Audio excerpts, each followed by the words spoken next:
Doing business in Africa. You can't afford to be without Africa Investor.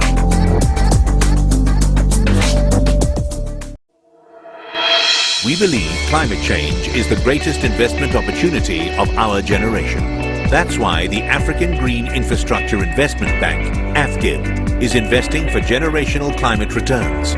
Join Africa's Green Investment Bank and its partners for action on the just transition and emissions reduction targets in Sharm el-Sheikh, Egypt for an epic 2022 African COP27. The African Green Infrastructure Investment Bank, AFGIB, committing capital to a climate-safe future. So now I'm just going to quickly turn to John Denton, who we've already heard in his canned opening remarks. He's a true champion of, the private sector, the small and medium-sized enterprises.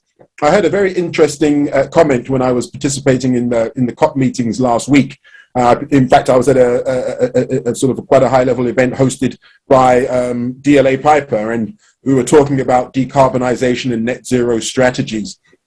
And then I think one very bright mind in the room turned around and said, I don't know why everyone's getting so concerned about scope 3, because someone's scope 1 and scope 2 is our scope 3. So I think the more we can look horizontally at how we can approach this, as a community, as the business community, I really do believe that between now and COP27 in Sharm el-Sheikh, we really do have a great opportunity to make it the COP that really conclusively mobilizes capital in support of scope 3 targets. But with that said, let me turn the floor to you, John, and we'll take it from there.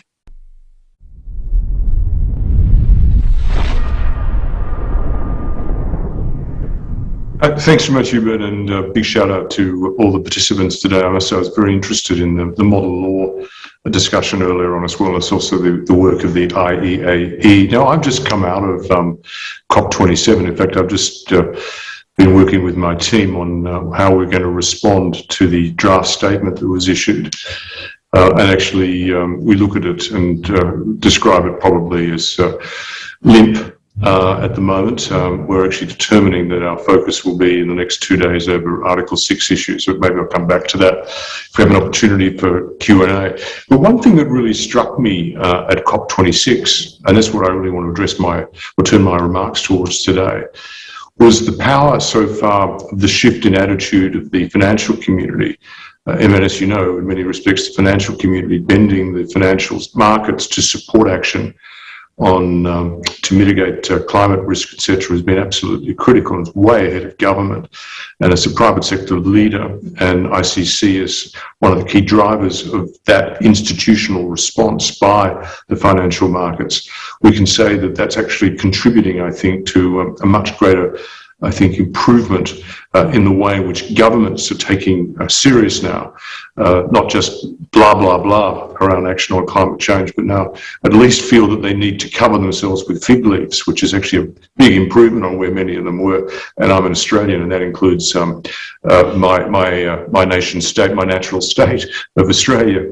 But one thing I did notice, and that's why I thought I'd take this opportunity today, is that in the midst of the financial markets, there's actually quite a quiet group, which I often wonder is hoping not to be noticed. But it's pretty clear to me that sovereign wealth funds are not doing the heavy lifting they need to do as a group. I know that there will be comments later on from Eamon, and I know that there's a lot of work being done in Egypt in this area. But if you actually look at the numbers, sovereign wealth funds, whilst they're recognising that climate change is a risk and or an opportunity for their portfolios, their actions are not following their words. You know that sovereign wealth funds have only invested 7.2 billion in renewable energy since 2015.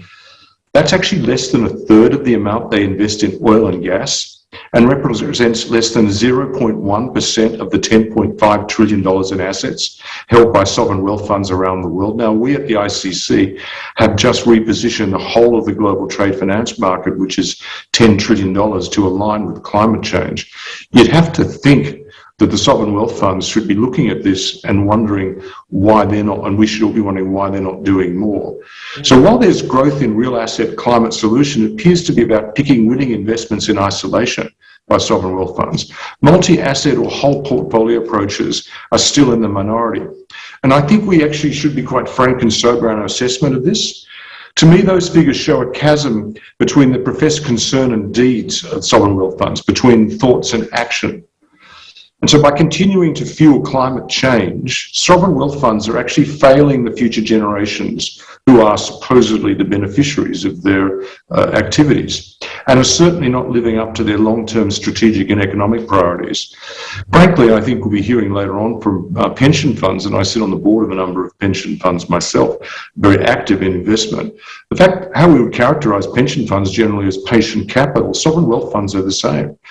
And you actually look at the difference between what pension funds are doing and what sovereign wealth funds are doing, it's actually quite significant. But for both, constitutionally, they are designed to take long-term views. Yet this sector more or less has kept its head in the sand, or hope not to be noticed, until after the Paris Agreement itself, and now appears to be taking only slow, quite too cautious steps in the right direction. To give you one example, the announcement by the One Planet sovereign wealth funds in July 2018 that they would only invest in companies that factor and integrate climate issues into their decision-making seems almost quaint, were it not so inadequate to the task at hand. What is urgently needed ahead of COP27, and this is what I'm urging, and we'll be running a campaign on this as well, because you won't be able to avoid scrutiny in this regard, and this frankly should have already been established, is a net zero initiative by sovereign wealth funds. This is not radical. This is not radical. This is not a departure from sovereign wealth fund mandates. This is conservative, shrewd, prudent and effective risk management, and looking after the long-term interests of those who are beneficiaries of sovereign wealth funds. And we see it in other investment communities already. So we've worked to bring together the Net Zero Banking Alliance, currently bringing together more than 40% of global banking assets. We've worked together to bring together the Net Zero Asset Managers Initiative, and that's currently composed of 220 signatories representing 57 trillion. And we've also worked together to bring together the Net Zero Asset Owner Alliance, which is composed of 61 institutional investors representing 10 trillion in assets under management. So this is not radical. This is not a departure from mandate. This is conservative. This is shrewd. This is actually catching up. So what joins all of these initiatives above together is the support for the goal of net zero greenhouse gas emissions. You can talk scope 1, scope 2, scope 3, but what you actually have to do is do something about it, and you actually have to bring those greenhouse gas emissions by 2050 or sooner in line with global efforts to limit warming. And where is the comparable initiative to sovereign wealth funds? That's the question we asked today. We hope to have that resolved by COP27. And what we need is a net zero sovereign wealth fund alliance, and we will be working hard with governments, and we'll be working hard with the public, with civil society and the private sector to ensure that this is an issue that's dealt with by the sovereign wealth funds who are supposed to be looking after our long-term interests. So thank you very much. I'm glad I had the opportunity to make these remarks here today.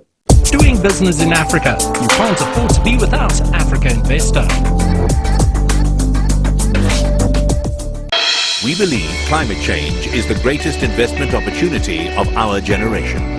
That's why the African Green Infrastructure Investment Bank, AFGIB, is investing for generational climate returns.